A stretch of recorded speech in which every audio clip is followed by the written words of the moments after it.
కేవలం అత్యంత చవకబారు వస్త్రం ఒకటి పెట్టి పాడి మీదకి తీసుకెళ్ళేటప్పుడు ఆ బట్ట కూడా తీసేసి కట్టెల మీద పడుకోబెట్టి ఇంధనం పోసి కర్త వచ్చి అగ్నిహోత్రం వెలిగిస్తే తల దగ్గర నుంచి కాలుతూ వచ్చేసి తల బద్దలైపోయిన తర్వాత కాళ్ళు అరికాళ్ళల్లోంచి నెత్తురు ముద్దలు ముద్దలుగా పైకొస్తుంటే పెద్ద కాడ పట్టుకుని కాళ్ళు పైకెత్తి వెనక్కి పారేస్తే నా ఒళ్ళు అనుకుని మురిసిపోయిన వాడు కట్టెలలో కాలిపోతుంటే జీవుడు పైకి లేచి చీకటి పడుతోందని వచ్చిన వాళ్ళందరూ స్నానం చేసి వెళ్ళిపోతే ఒక్కడే ఉండిపోయానని బెంగ పెట్టుకుని ఏడుస్తుంటే నేనున్నానని ఓదార్చడానికి ఉన్నానట.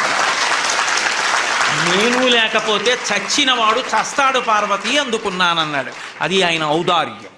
చేతకాక అక్కడ ఉండలేదు. అన్నవాడిని ఓదార్చకుండా ఉంటే తెలిసి వస్తుంది వాడికప్పుడు శివుడు శ్మశానవాసని విమర్శించడం ఏమిటో కాదు. అసలు మీకు ఒక